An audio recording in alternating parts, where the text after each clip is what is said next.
Well, welcome. Right. Go ahead.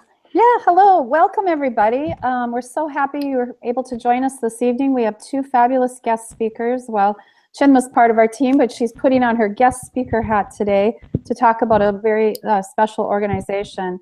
And we also have another guest speaker, Melissa Raspberry, joining us today.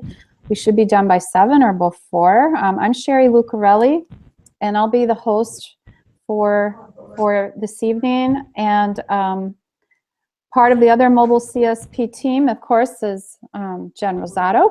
And then we have Chinma Uche, who I said is actually serving as a guest speaker this evening. And Chinma's got a lot of meetings this evening. She was so gracious that she's hopping in to give us a little update on and some information about a really important organization, the Computer Science Teacher Association, or now csteachers.org. And then Melissa Raspberry will be talking to us about CS for All Teachers. And our hope really is that we're going to learn about professional organizations that are helping teachers become better at teaching computer science, provide community for teachers who are teaching computer science. So these are two that you might be interested in currently while you're in the project, but more importantly, when you leave our project. We know you're getting a lot of support and mentoring now. We have virtual community, you're working in mentor groups, but we also know when you leave our project, it's not that you can't reach back out to us, but you may need or want different ways to connect with other teachers. So that's the focus of our webinar this evening. And with that, I'm going to have Chinma. I'm going to turn it over to you and let you talk a little bit about the Computer Science Teacher Association. And I'm going to stop my screen share here. Okay. Thank you, Chinma. Want to talk to us a little bit about CSTA? Yeah, hello and good evening.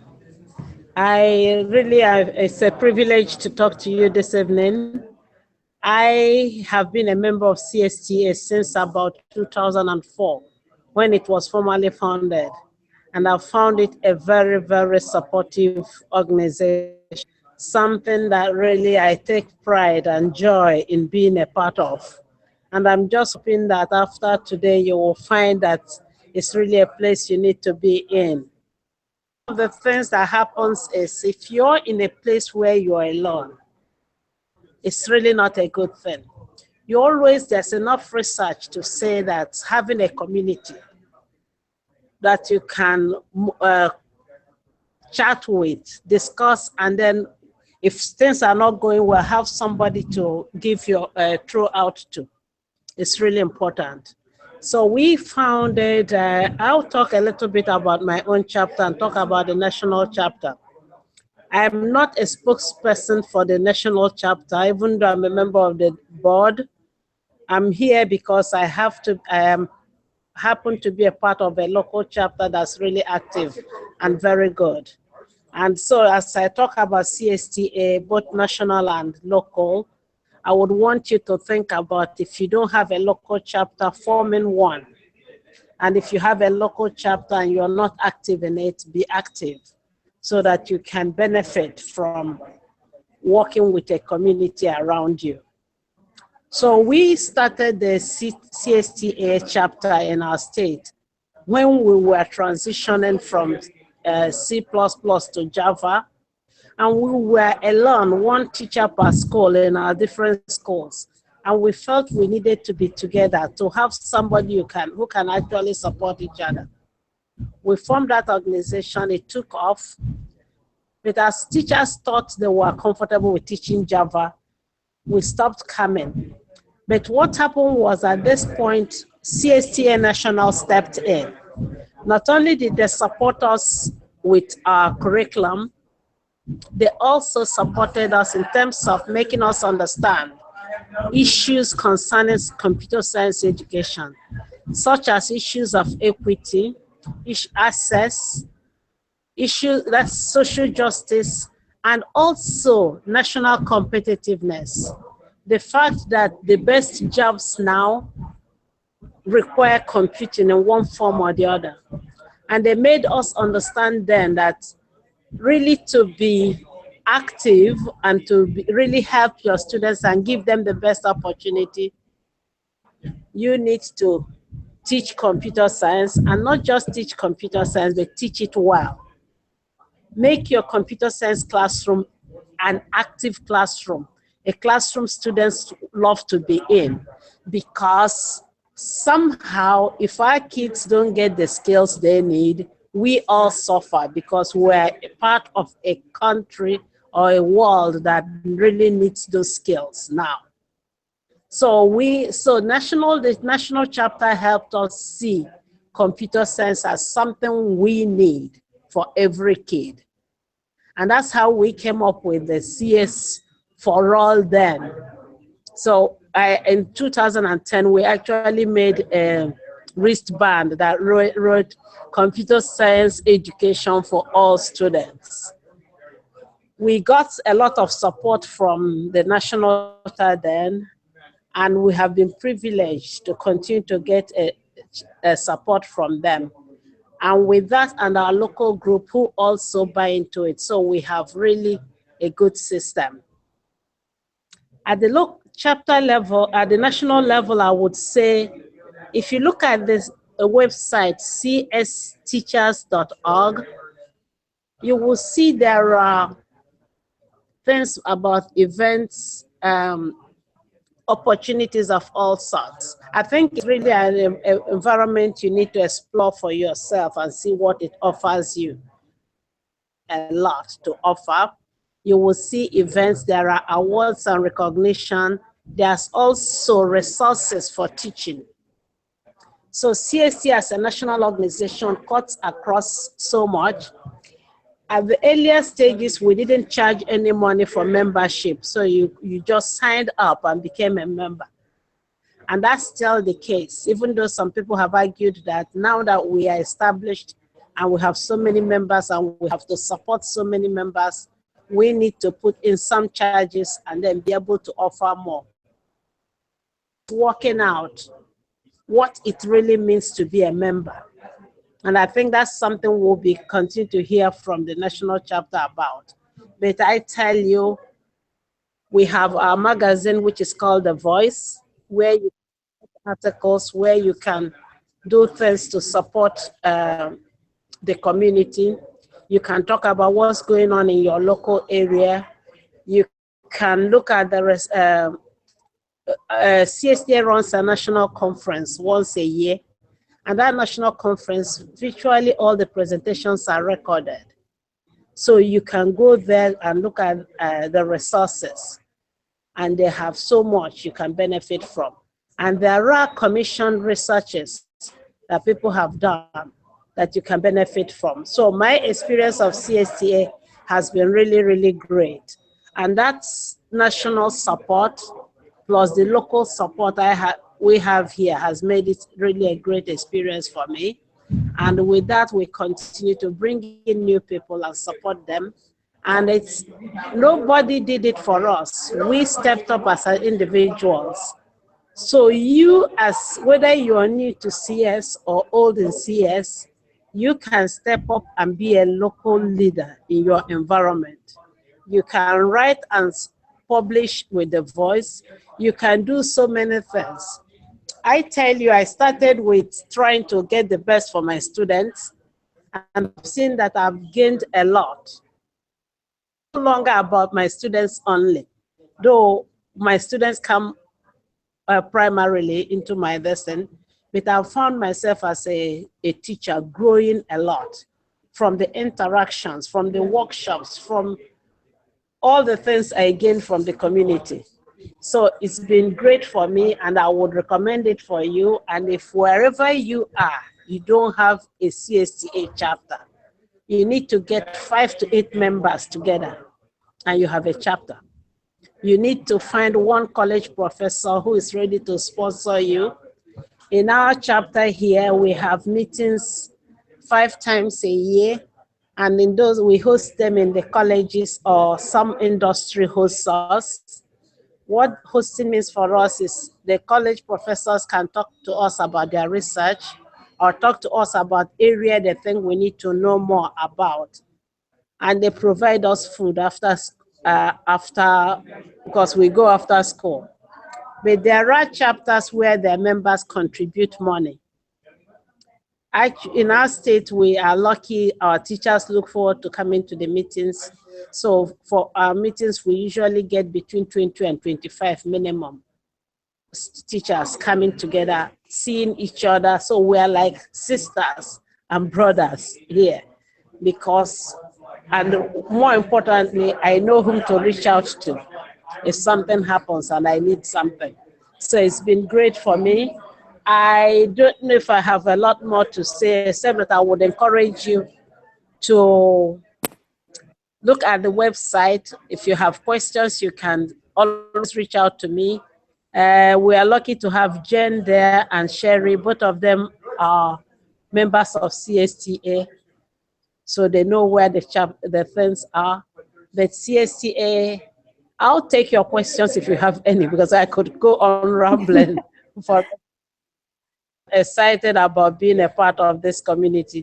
The CS community is a special community, wonderful people ready to share, ready to help each other. So it can't be better.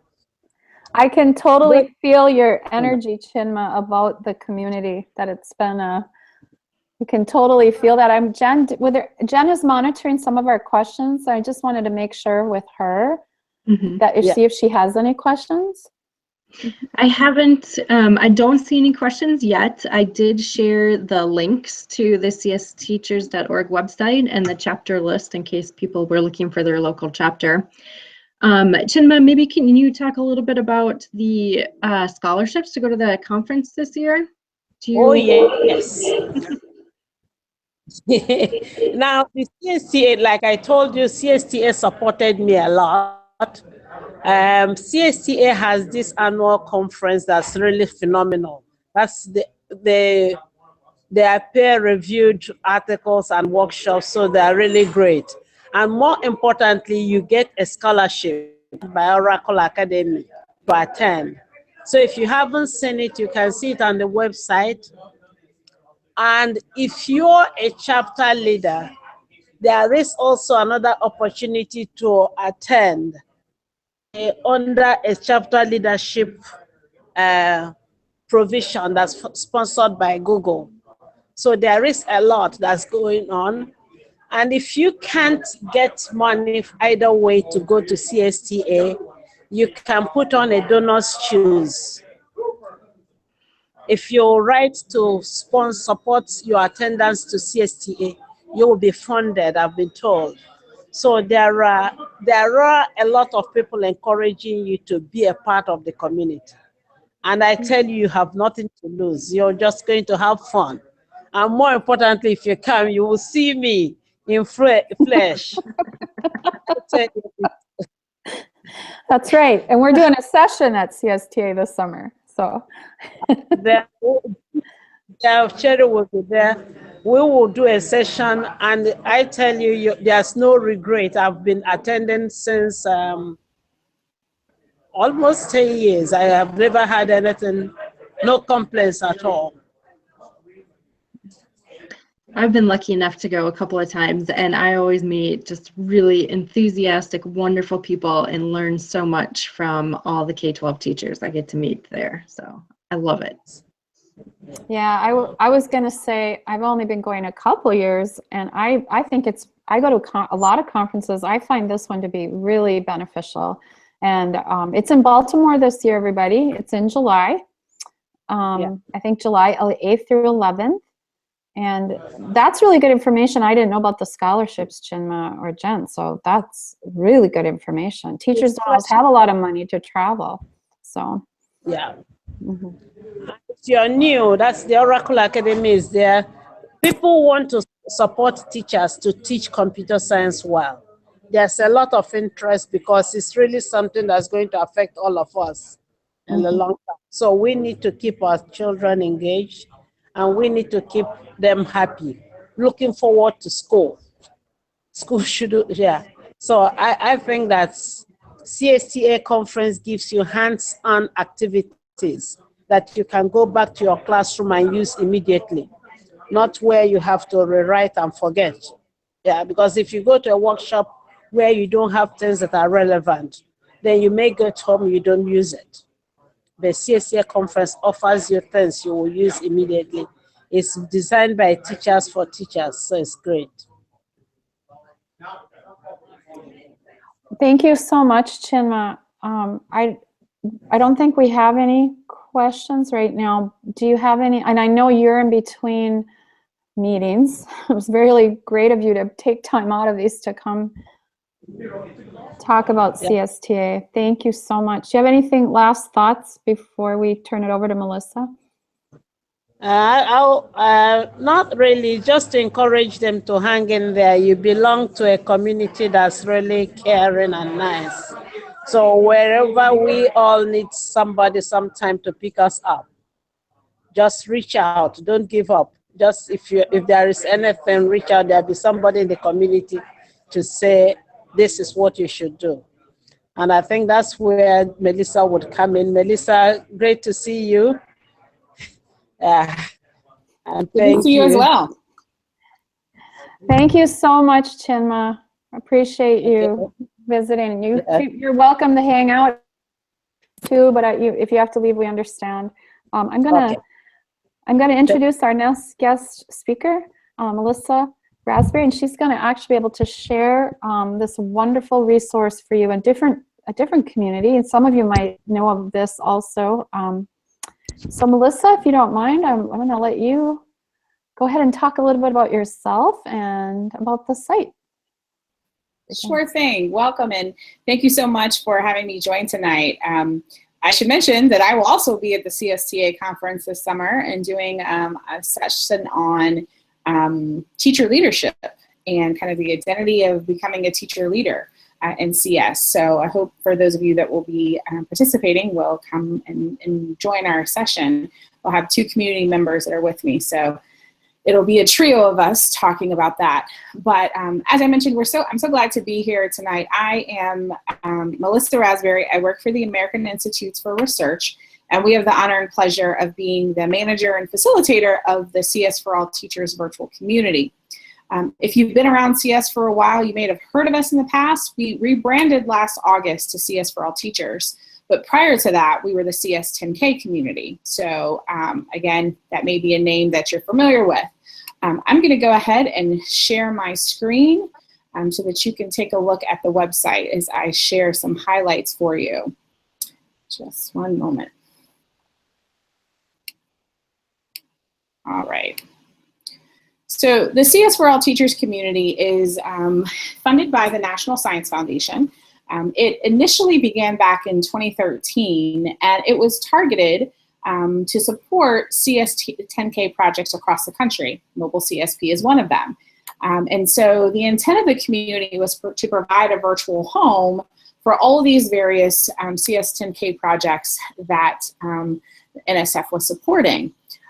As mentioned, we rebranded back in the fall to CS for All Teachers, and so we went from being a community that was solely for the CS10K projects, which happened to be those supporting the computer science principles or the exploring computer science courses, and that then meant it was just for computer science teachers. But we transitioned to open it up, to kind of align with the overall national initiative for CS for All Teachers, to go from pre-K through 12th grade, and so supporting teachers across the spectrum. Some of those elementary and middle activities are still pretty nascent. We've been around again since the work began with high school. We have much more resources for high school teachers, but if you do have colleagues in elementary or middle school that are interested in CS, they're welcome to join as well. I should mention it is a free community space, so any and everyone is encouraged to join. If you are not a member, there is a sign up here in the upper right-hand corner that you just click on that, and we ask some very basic information. It will never be sold to anyone. There's no worry about solicitations or anything like that. This is solely for us to get a sense of who all is in the community. We do have over 3,500 members. Actually, now this number is probably closer to 4,500 members of teachers all across the country who are part of it. So when signing up, we just ask you to provide some information about yourself. your first, last name, city, state, etc. And these questions here around the grade level in the CS course, we ask you that because there's actually community spaces for teachers at those levels or with those particular courses. And so you're able to come in here, answer these questions, hit create new account, accepting the terms and saying that you're not a robot.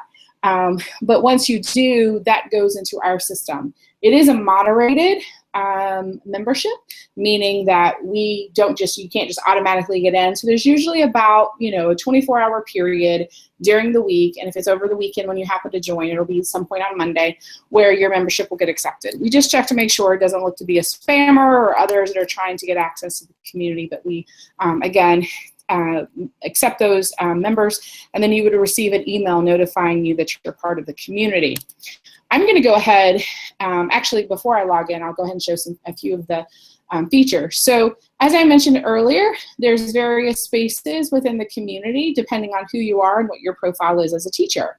If you click that you teach at elementary or middle grades, then you'll automatically get added to one of these groups.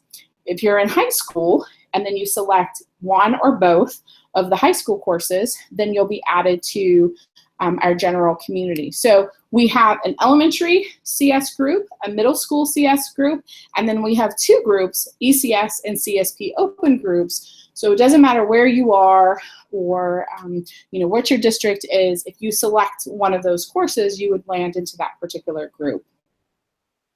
And so those are spaces that we have moderators, and they are teachers like yourselves who serve as facilitators for those groups. So they will post resources or discussion threads on an ongoing basis and have, there'll be information that's there. Anybody that's a member, however, is encouraged, and very much we hope that you will join and ask those particular questions. So I'll just come over here and take a look at the CSP Open Group.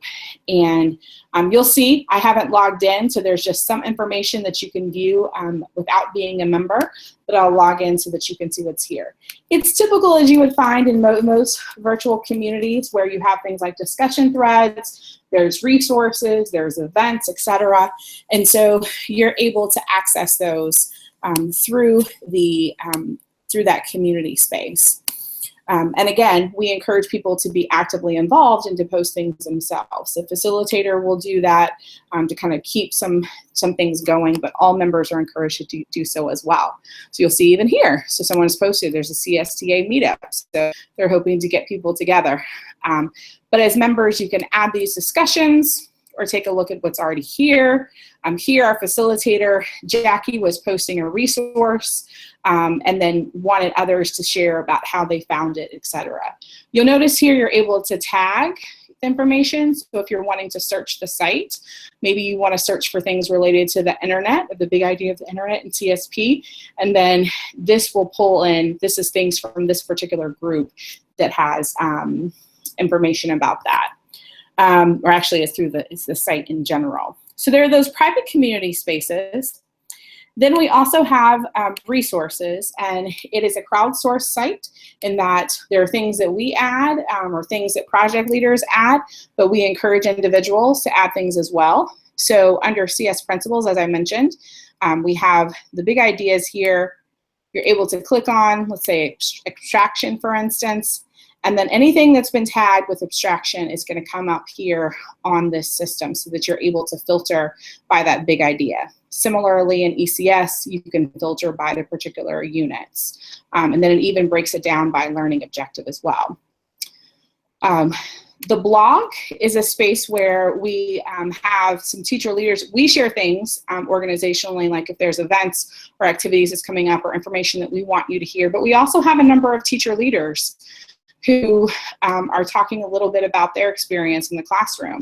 So Casey is one of our new bloggers, and he posted about his journey from being a Latin teacher to getting into coding, which is pretty interesting, if you ask me.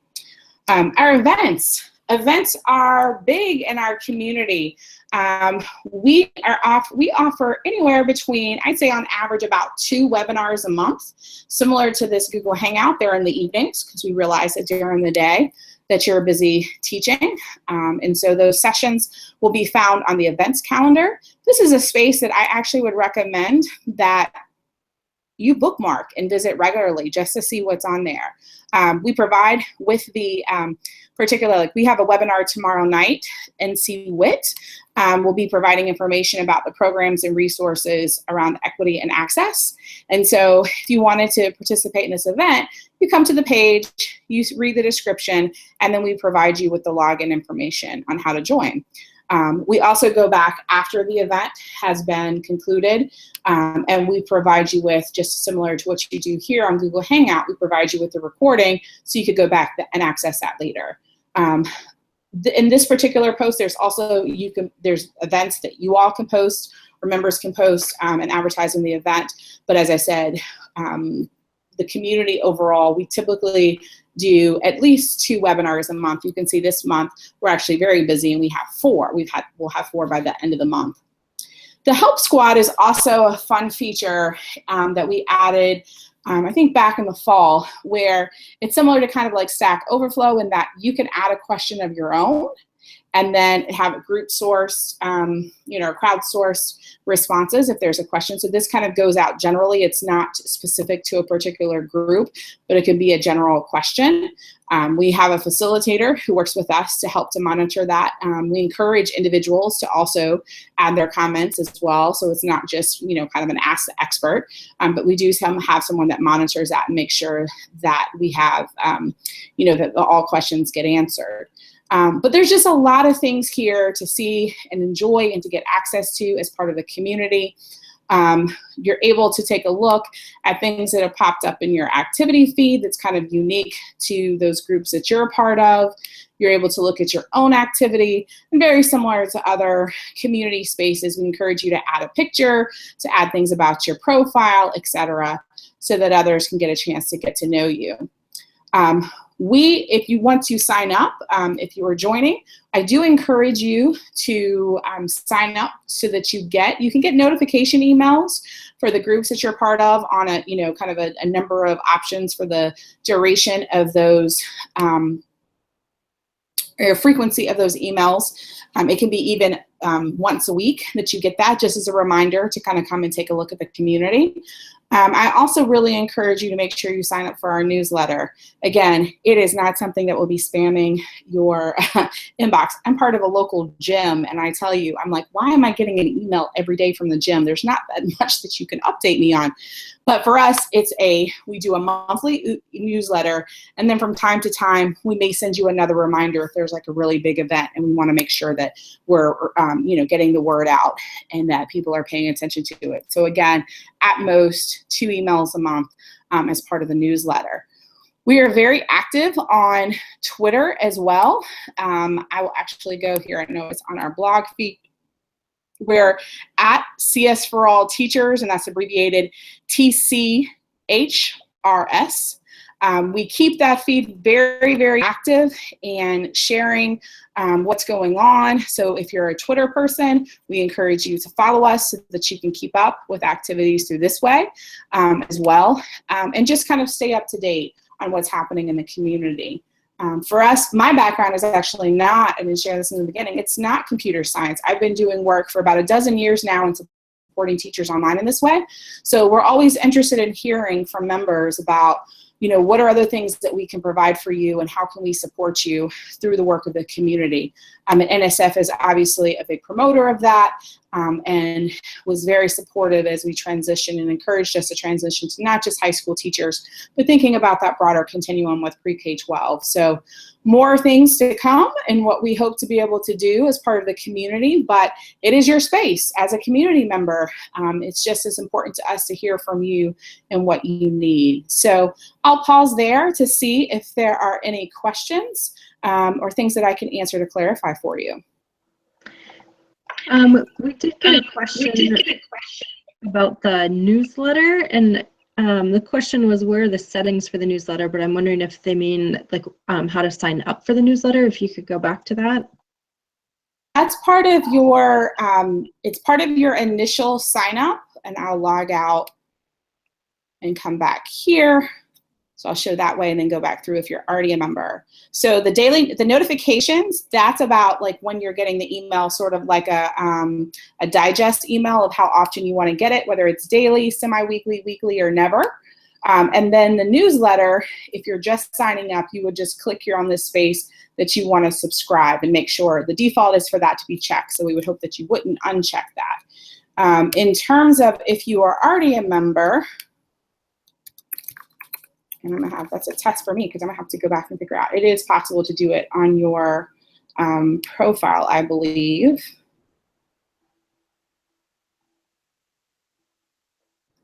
And I hope some of this may look a little different because I have administrative privileges as well.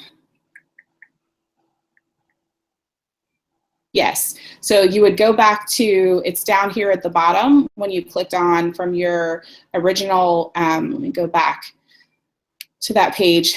So you would go to My Activity page, which is sort of like your profile page, and that's where you typically land when you log in, and then hit Edit or Update My Profile, and then that'll bring you to the page where you should have access. If that's not showing up on your view, then that individual can just let me know and I can make sure I get that signed up. We use MailChimp for our e-newsletter, and so it's connected to the system. So any changes that are made on the website then get carried forward over into MailChimp. I actually was not receiving the notifications, and so I just went in and edited my profile and changed it so that I would receive notifications. So I was able to follow the directions there. So great, that's awesome. I just want to comment. I think it's a really nice looking site with great information. I mean, I could see if I'm a teacher trying to teach a concept, and even though I have a full curriculum, maybe I want some other ideas. I can go there and find that. I know teachers need that kind of information. Absolutely. Yeah. And one of the things, the great things that we've done with the funding that we receive from NSF is that, you know, we asked for a budget to revamp the website back in, oh goodness, 2015. But even since we relaunched the site, we've done small edits and updates and upgrades, you know, as time has gone on, because we understand, you know, technology is not static. And so we continue to make improvements. One of the things that's kind of along our next batch that we hope to do in the future is under the resources, doing a better job of kind of narrowing it so you're able to vet it more easily. So either providing kind of a, you know, where teachers can do with, I don't really like the thumbs up, thumbs down, but kind of star things that they really liked or things like that to make the search a little easier in terms of being able to filter things. So that is something that's definitely on our radar that we want to do in the future. But there really is a lot of great information here.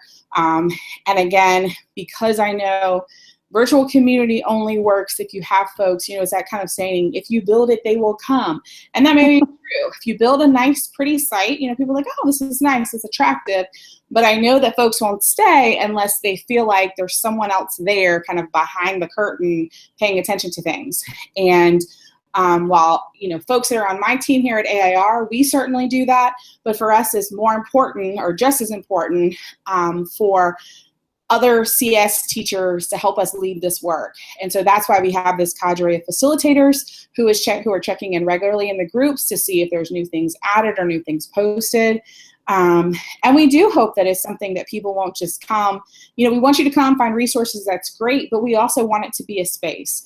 As you all mentioned in the beginning, and I've said this for a long time to like the CS10K project leaders, is you all do a phenomenal job, as you mentioned, like when you're going through that PD, but then sometimes both the project directors and teachers are left thinking, well, now what, once that PD is over. We hope that you will look to us as a community and as a place where you can come and, you know, find support. Not to say that you have to wait until then, but, you know, I understand that time is precious and it may be difficult to balance both of those things, but certainly, you know, we hope to serve as an outlet for support. Yeah, and we certainly encourage people to join now, if absolutely.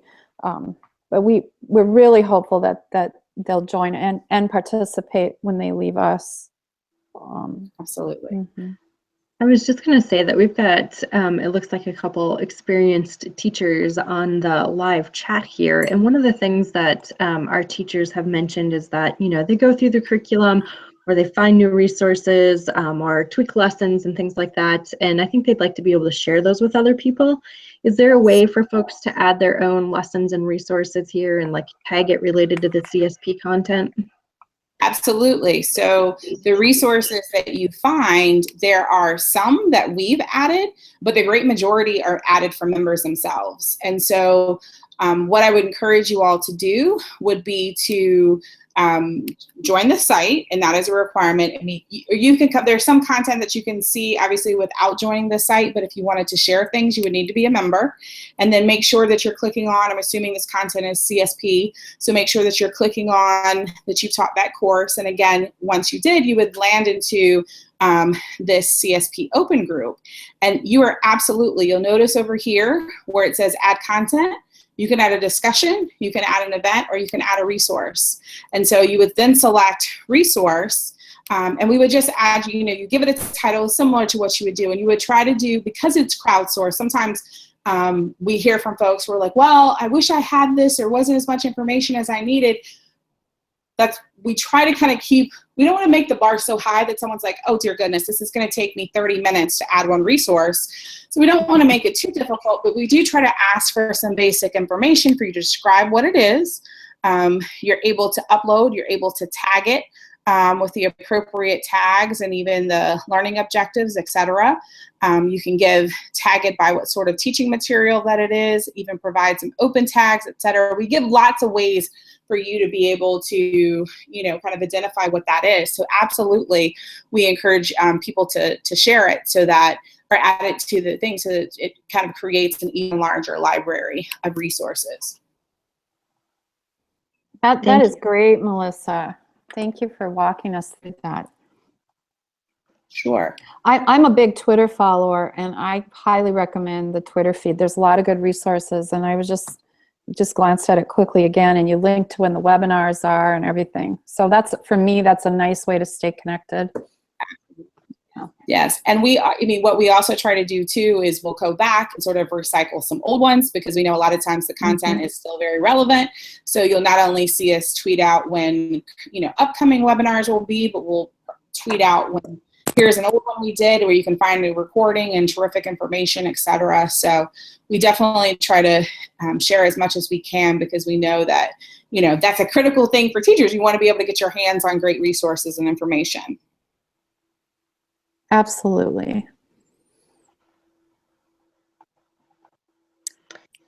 I'm just checking in with the live chat, and a couple people are definitely saying that they are interested in signing up for it. I don't think we have too many questions beyond the one related to making sure the settings for the newsletter were done right, but okay. Are there other things that you think folks who are first joining the community should be aware of or want to pay attention to in particular? No, I would just say that it's certainly something that, you know, we hope people will not only be book consumers, but also kind of producers of new content as well. We know that but at the same time, I understand that it can kind of sometimes be a little intimidating when you're just getting started. Know that it's a very welcoming group. Over the years, I've told people in working with virtual communities, the thing about it is, you know, others are wanting to, you know, find a supportive place. And so, but sometimes it can be a little, you know, daunting to post something to begin, because you don't want to know, well, how are other people going to view me, etc. I just really encourage people to give it a shot, because I've found that there really is a huge group of people out there that want to be supportive. And also, you know, it's sort of like we tell our students, you never know when you're asking the question that many other people have. So I guess I would just say, you know, just don't be shy. Again, take some time to get to know what's there. But if you do have a question, or you do have something, you have I think it's great if you have a resource that you want to share. Please do. It's not meant to be a judgmental space where someone's going to be critiquing every little thing. It really is. It is a warm, welcoming community, and we hope people will take part in it. That's such a wonderful message, Melissa. And so many of our teachers, especially teachers in rural communities, are often the only computer science Exactly. teacher. And this might be the place they can come, once when they're done with us with the professional development, they will have a warm, welcoming place where they can maybe talk to others who are teaching the same thing. Absolutely. And I think that certainly was the vision to begin with NSF, of just saying, okay, we have these wonderful projects that are out here doing these things, but they're very dispersed. And even more so, just as you mentioned, I think teachers in rural areas often struggle with finding that community. And that's where I think the beauty of technology comes in, is because you don't have to deal with those issues of time and space and, getting people together. It's great. Don't get me wrong. I'm not a person who believes that, everything in life can be done virtually, or should be done virtually, because there's huge value to be able to get face to face. But I think it's also what I think is a great thing about being part of a virtual community, especially this. So webinars are great. Even the same thing, like being able to come together in the same time and space online at a webinar is great, or Google Hangout like this is wonderful. But the other thing about being part of a virtual community and contributing to discussions and things like that, you can do it when it fits your schedule. I am a night owl. I wish I was not, but I will regularly stay. I don't go to bed before midnight. It's a very, very rare occasion. And so if I'm up, and I think that's the beauty of it too. If I'm up late and an idea comes, that's something I can post to the community. And then, someone else is the early bird getting up at 5 a.m. and maybe that's when they want to log in. I think that's truly the benefit of it too, is that it provides that opportunity for you to contribute at a time that works best for you, and that there is, this space of folks that, they're going to chime in when and log in when they are able to do it as well. So it's a great way. I say, if for nothing else, just try it out, and gain from it. There's no harm. There's definitely no harm in doing that, for sure.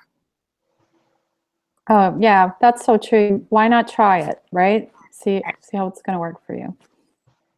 Absolutely. Great. Jen, do we have any other last questions? No, I can just see people are exploring, because they pointed out that we had the wrong date in there on the Mobile CSP page, so we need to go in and make some updates. But okay, so people are checking it out. Okay, that's good. All right, Melissa, it's been so great to have you here, and thank you for taking time out of your very busy schedule to visit with us.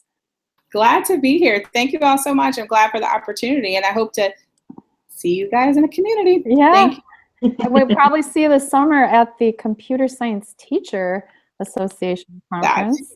Yeah, that'll be great. All right, thank you so much. Jen and I have a couple of announcements about some other professional development options, and with that, maybe we'll share that slide. Jen, Okay. did you want to go ahead and talk about that? Sure. I just wanted to maybe remind folks that if you know of teachers who are looking to teach Mobile CSP or teach a CS Principles course next year and are looking for professional development, we are now in the rolling deadline sort of portion. So if they apply, then we'll try to get back to them within a couple of days or a week or so after their application. We do have spots available in most of the hybrid locations, I believe, and in the online.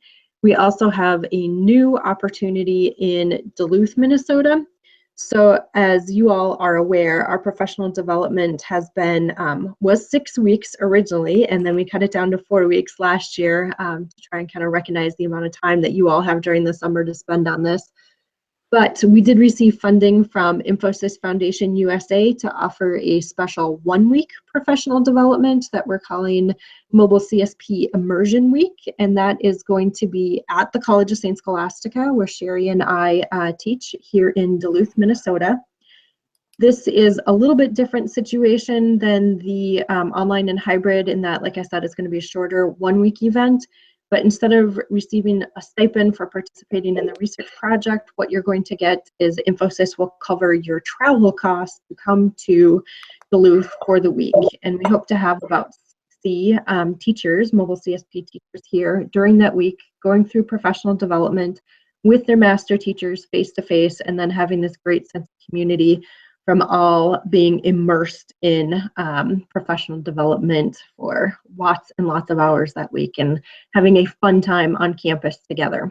So that's a new opportunity. The hybrid and the online 4-week versions are still available. Just like, well, for the Duluth one, we do ask or want to see as many teachers as possible that are teaching the course this upcoming year. So we will prioritize teachers that are planning to offer the CS Principles course during the next year. And again, travel costs are covered, but no stipend for that option. I don't know if anybody has questions about those different PD options. I would be happy to answer those. Otherwise, there is the link that was in the slides has more information about the Immersion Week option that's now available too.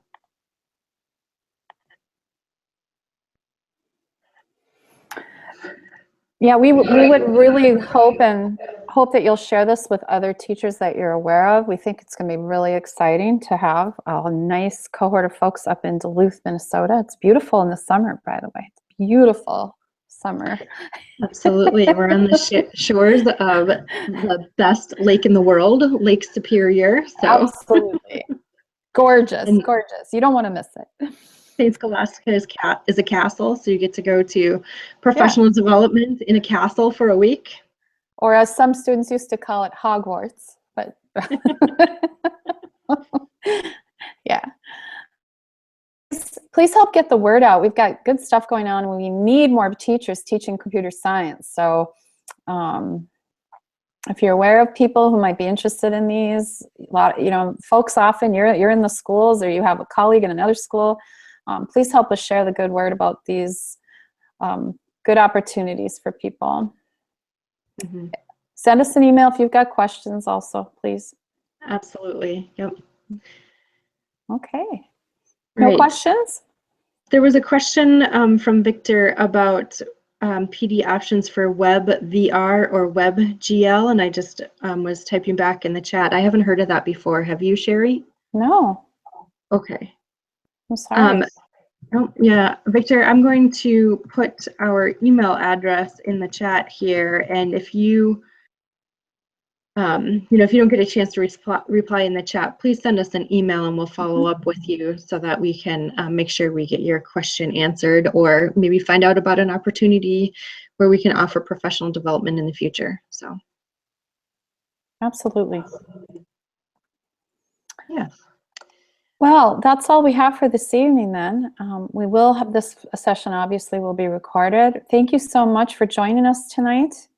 We hope your projects are going well. Thanks for hanging in with us this year. You're doing good work.